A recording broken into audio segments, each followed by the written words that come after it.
বেশ অনেকদিন হইছে মনে করছি চুলের যত্ন করবো কিন্তু চুলের যত্ন করায়ও না। প্রত্যেক মাসে ইজ্ঞা করি হেনা লাগাইলে বালা চুলেতে দেখো আমি কিভাবে যত্ন করি তোমরা সাথে এটা শেয়ার করি। তোমরা কিভাবে যত্ন করো? আজকালকার দিনে তো সবাই পার্লারে যাওয়া তোমরা হয়তোবা আমি কিন্তু একদিনে অনেক পার্লার গেছি না। আমি একমাত্র প্রাণী যে কোনোদিনই অনেক চুলের যত্ন করার লাগে পার্লারের ধারে কাছেও যাই না।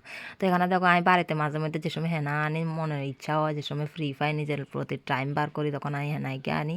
এইভাবে চা পাতার ভালা করা লিকার করি তারপরে শাকি ইংেনেতে ভালা করি মিশাই ঠান্ডা হইলে কুমকুম ঠান্ডা যখন হইব তখন ভালো করে মিশাইবা। মিশাই সারাতে এবার আবার হাতের মধ্যে প্লাস্টিক টাস্টিক বান্ধি ভালো করে কিন্তু চুলেতে একদম মাথাতে হুড়া মাথাতে মাখি। আর দেখো দেখতে কি ভূতের মধ্যে আগে হাগলামি করতেছি ক্যামেরার সামনে। তো 15-20 মিনিট রেখে বেশিক্ষণ রাখতাম না রাখা সানটান করে হচ্ছে মা ক্যামেরার সামনে কি ইয়ারে হরি রয়েছে বা আবো ক্যামেরা করতাম না দিলাম সামনে দিয়ে আবার হদ্দার গাবার না সামনে কি এখন হরি রয়েছে। তো এনে দেখো ভালো করে স্নান টান করিতে শুকাই গেছে চুল মোটামুটি 90% শুকাই গেছে।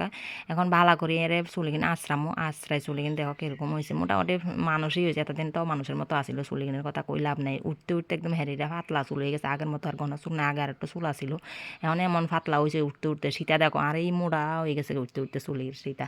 আর কীভাবে যে হেয়ার ফল হয় তোমরা এরকম হেয়ার ফল হয় নি আমার নেই এরকম হইতেছে কি জানি কমেন্ট বক্সে কোন করে জানা আছে ওই দেখো চিরনিতে পুরো এক চিরনি কালো হয়ে গেছে এত পরিমাণে চুল উঠে উঠটা চুলের ঘুষা টুসা একদম শেষ সীতা পাতলে জায়গা।